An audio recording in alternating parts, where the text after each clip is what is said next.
उनके जन्मा विक्रमसेन। राजा रानी प्रजा सुखी थे उस युवराज को पाकर। पता नहीं था शकों का राजा बैठा घात लगाकर। खुशी के इस शुभ अवसर पर उसने था पानी फेरा। छुप छुप कर हर तरफ से उसने उज्जैनी को घेरा।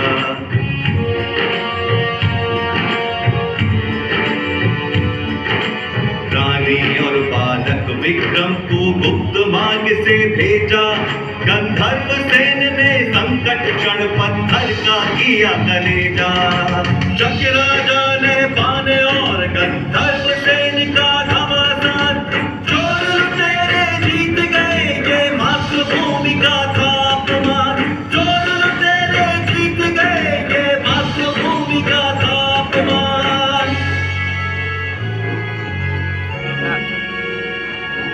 गंधर्व सेन ने मातृभूमि की फिर सौगंध उठाई। गंधर्व सेन ने मातृभूमि की फिर सौगंध उठाई।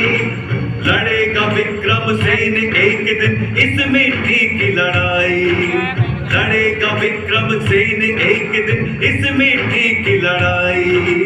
लड़ेगा विक्रम सेन एक दिन इस मिट्टी की लड़ाई। अरे अरे रो क्यों रहे हो बेटा? दादाजी, मुझे ये कहानी अच्छी नहीं लगी। क्यों? क्योंकि इसमें नापान धोखे से जीत गया। जीतना गंधर्व सेन को चाहिए था, लेकिन वो तो लड़ाई छोड़कर चले गए। गंधर्व सेन गए क्योंकि उन्हें अपने सैनिकों और जनता की रक्षा करनी थी। उस समय शक इतने ताकतवर थे कि उनसे जीतना बहुत मुश्किल था बेटा। और जितने दिन लड़ाई चलती उतना ही राज्य का नुकसान होता। इसलिए उस वक्त उन्हें लड़ाई बीच में छोड़नी पड़ी। पर विक्रम सेन के पापा तो हार गए ना। हाँ, ये तो बुरा हुआ, लेकिन अंत भला तो सब भला। कहानी के अंत में तो विक्रम ही जीतेगा। मैं जीतूंगा।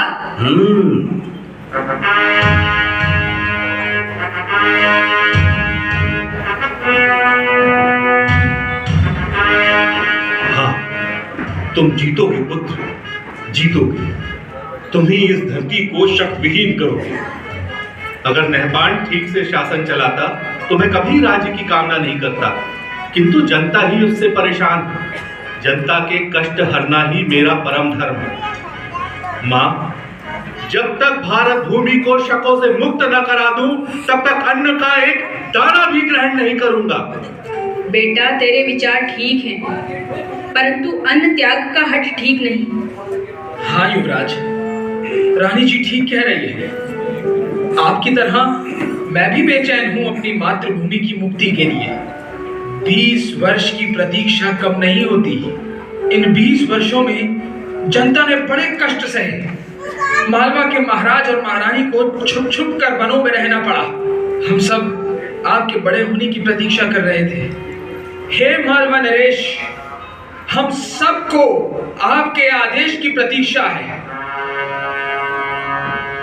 मालवा के नरेश तो स्वयं महाकाल हैं। हमारा वंश तो बस उन्हीं का सेवादार। भगवान महाकाल मेरे स्वप्न में आए और उन्होंने आदेश दिया है कि अब अवंतिका को मुक्त कराने का समय आ गया है। ये तो शुभ संकेत है युवराज, किंतु हमारे पास सैनिक बहुत कम है। युद्ध में सेना की संख्या से अधिक उसका कौशल काम आता है। मैंने जो भैरव सेना तैयार की है उस पर महाकाल की कृपा है। इस भैरव सेना में ताकत और बुद्धि का सटीक मिश्रण है। हमें नहपान की सेनाओं की रसद रोकनी होगी। रसद की कमी से वो आपस में ही कट मरेगी और सही अवसर देखकर हम आक्रमण करेंगे। किंतु ये छल तो नहीं कहलाएगा कुंवर? तब कहलाता है जब हम शत्रु पर पीछे से हमला करें। हम तो पहले उन्हें दुर्बल करेंगे, फिर सामने से हमला करेंगे। नहपान को संदेशा भिजवा दीजिए कि उसके पाप का घड़ा भर चुका है। किंतु सूचना मिलते ही वो सतर्क हो जाएगा। निश्चेत पर हमला कायरता है और विक्रम कायर नहीं। हाँ बेटा, हमले से पहले शत्रु को सचेत करना वीरता का लक्षण है। काश तुम्हारे भाई भृतहरि भी आज साथ होते। उन्होंने जन कल्याण के लिए ही वैराग्य धारण किया है। उनकी साधना का बल मेरे साथ है। जय महाकाल, जय महाकाल।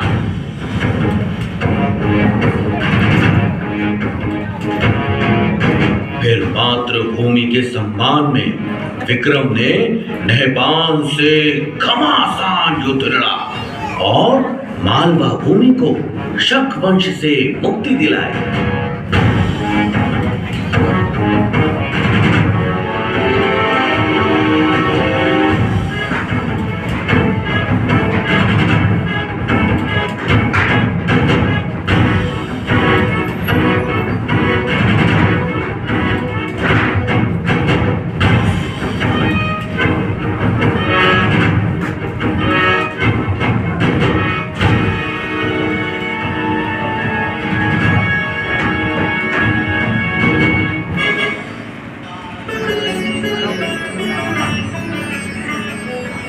जिन शकों का सूर्य कभी नहीं डूबता था, आपने मालवा से उनका अंत कर दिया। अब आपको संपूर्ण भारत भूमि को शक मुक्त कराना है।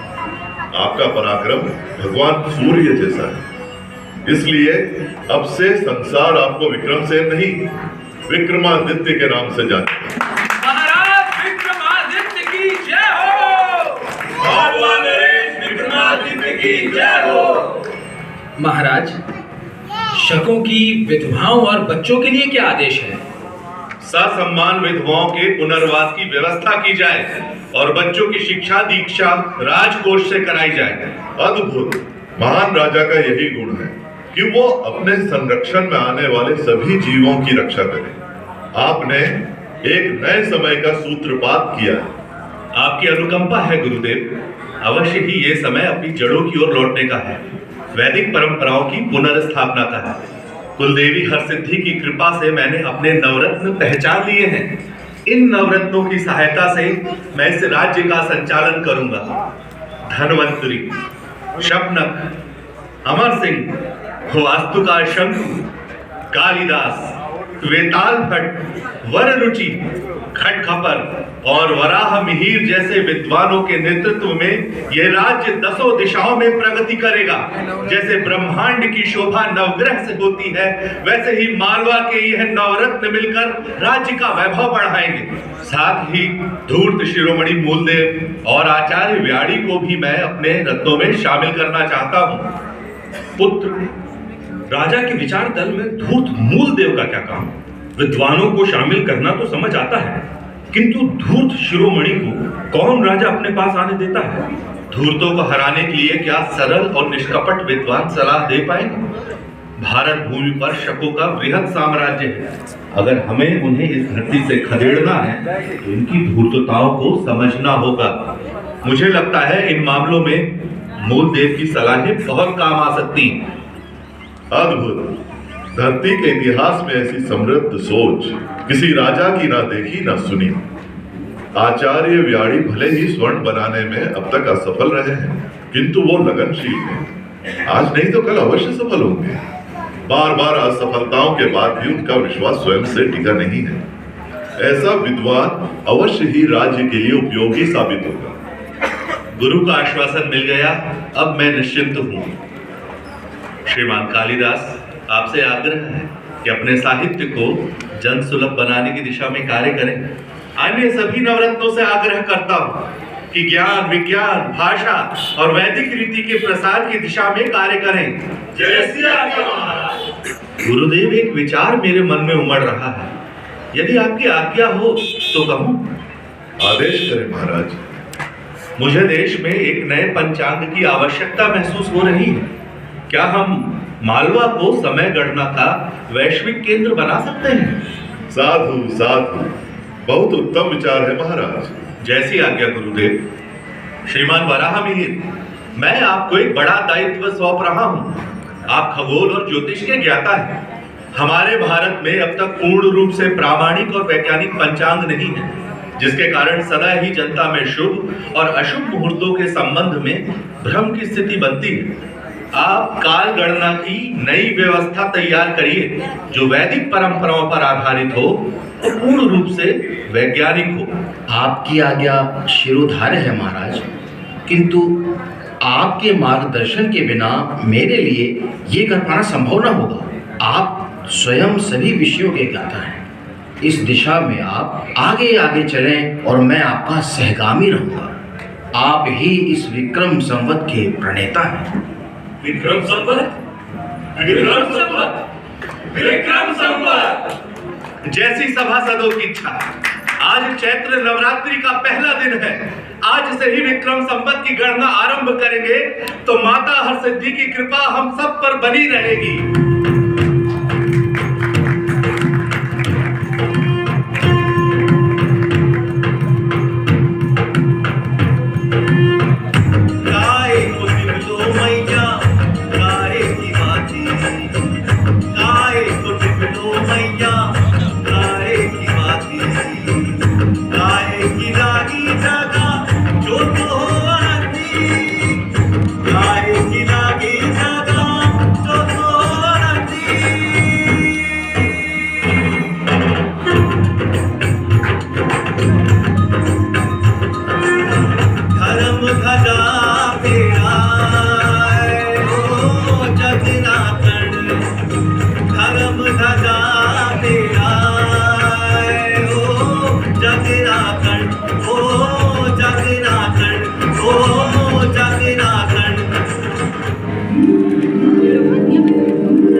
पुत्र विक्रमादित्य, मैं तुमसे बहुत प्रसन्न हूँ। तुमने राजा बनते ही राज्य संचालन की दिशा में जैसा आमूल चूल परिवर्तन किया, उसके लिए तुम्हें अनेक आशीर्वाद देती हूँ।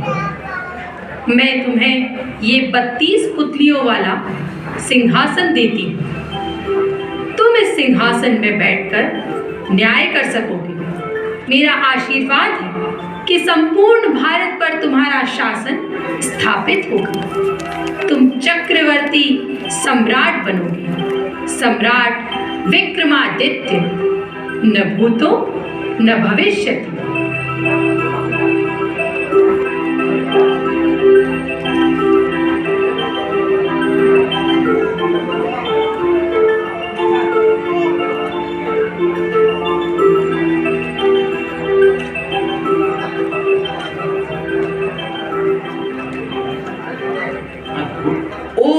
तो आपने इसीलिए मेरा नाम विक्रम रखा था, ताकि मैं भी उनकी तरह महान बन सकूं। हाँ, और नहीं तो क्या। जानते हो बेटा, उनके बाद 14 ऐसे राजा हुए जिन्हें विक्रमादित्य कहा गया। विक्रमादित्य की प्रसिद्धि के बाद उन महान राजाओं को विक्रमादित्य की उपाधि दी जाने लगी। क्या पता कल को तुम भी विक्रमादित्य कहलाओ। उनकी महानता की और कहानियां बताइए ना दादाजी। हाँ हाँ, क्यों नहीं। उनकी महानता पर जितना कहो उतना ही कम है बेटा। उनका शासन सिर्फ भारत में नहीं, आज के अरब, ईरान, इराक और मिस्र तक फैला हुआ था। और उन्होंने कश्मीर के राजा की मृत्यु के बाद संकट में पड़े राज्य में सुशासन स्थापित किया। जानते हो बेटा, उन्होंने गांधार प्रांतों को शिक्षित करने के लिए वहां भी वेधशालाएं बनवाई। उनके सद्गुणों की चर्चा अनेक भाषाओं के ग्रंथों में मिलती है। उनकी अरब विजय का वर्णन अरबी कवि जरहाम किंतोई ने शायर उल उकुल में किया है। इस्तांबुल की प्रसिद्ध लाइब्रेरी मकतब सुल्तानिया में ये किताब है, जिसमें एक शिलालेख का जिक्र मिलता है। हाँ, ये रहा। बेटा, जरा उसका ये अंश तो पढ़ो।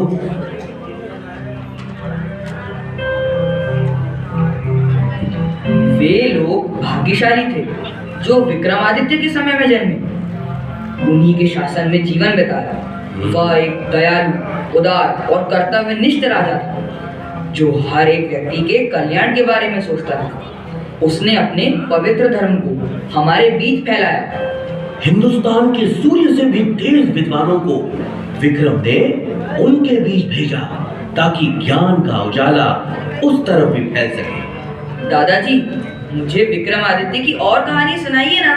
हाँ हाँ मेरे बच्चे, क्यों नहीं। रुको। इन किताबों में क्या है दादाजी? इन किताबों में कहानियां हैं। इन दोनों किताबों में सम्राट विक्रमादित्य की कहानियों का भंडार है बेटा।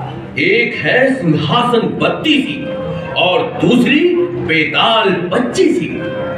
इसके अलावा भी उनकी वीरता, उदारता, दया, क्षमा आदि गुणों से भारतीय साहित्य धरा पड़ा है बेटा। इन्हें पढ़ो और उनके गुणों को अपने जीवन में उतार कर तुम भी उनके जैसा बनो।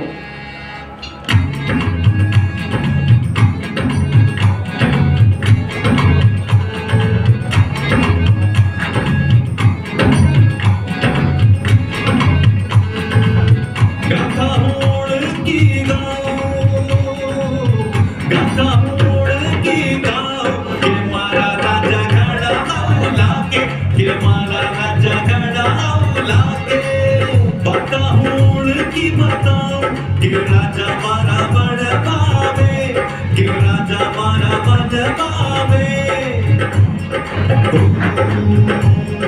भारत माए एक दन ऐसो आवे, भारत माए एक दन ऐसो आवे।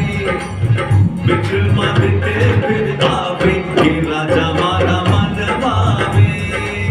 विक्रमादित्य फिर आवे, कि राजा मारा मन पावे। विक्रमादित्य फिर आवे, कि राजा मारा मन पावे। विक्रमादित्य फिर आवे, कि राजा मारा मन पावे। कि राजा मारा मन पावे, कि राजा मारा मन पावे। ओम नमः पार्वती पते हर